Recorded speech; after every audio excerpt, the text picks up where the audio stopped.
Lambene iki lho. Hah? Kayak bledek. Cangkemmu sing mari dibayar lho lambene ngene iki lho. Iya. Oh, nggih Pak Tek nggih. Jarine sing dibayar mergo lambene. Sing arep bayar lho sapa? Lah wong iki kok sambatan. Sambatan medu lho. Nyanyi Jambu Alas. Oke. Ora nyanyi. Yuk Jambu Alas. Jambu Alas. Monggo.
Ayo Mas. Senajan dilan kaenteni rondone. Sayange kowe bojo.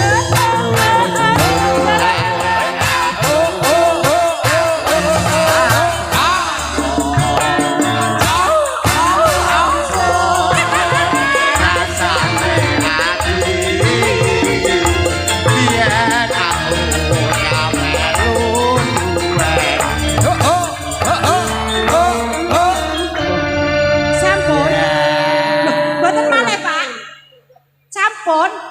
Lah kula dereng krasa lho, Pak. Pak. Pak Tekno, urung salaman karo aku lho, Pak Tek. Pak Tek. Urung salaman karo aku. Mosok ndak nyawer, isin kowe. Dek salaman sik.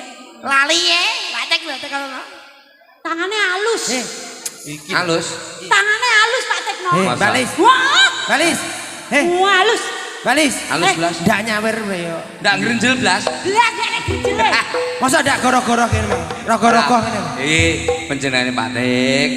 Kersa minggah wonten ing sasana niku sampun matur kuwi panuwun. Kaya ngono kan. Ngesreni ngubyuki awake dhewe anggone gegojekan, ngubyuki awake dhewe anggone tetembangan. Kaya ngono kan. Ayo sauntara sampeyan lungguh sik. Wis, sauntara sampeyan lungguh dhisik. Iki ndak bajutake duwe dhisik. Iki wau wonten panyunan nanging mboten kaserat. Setunggal podang kuning ingkang angka kalih lamunan saking sisih mrika sing nembang para kadang presiden. Saiki sing duwe podang kuning jumeneng munggah wonten ing sasana luwih dhisik. Iki podang kuninge minangkani kang kagungan dalem ngoten to? Oh, nggih. Iki panjenengan ingkang tetembangan mangke tembang utawi lagu salajengipun menika minangkani panjenenganipun masih sing damel rasukan biru wau nyuwune lamunan sing nembang para kadang presiden. Mangke sawibaripun menika minangkani panyunan saking panjenengan. Nggih, matur suwun. Nika kan wonten request saking Nggih.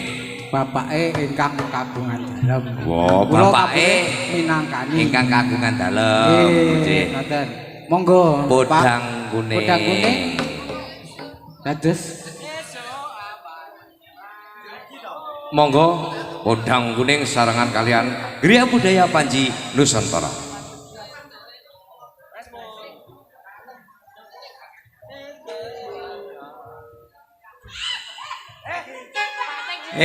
Sidang grenjel. Patek sido. Alhamdulillah. tenang wae.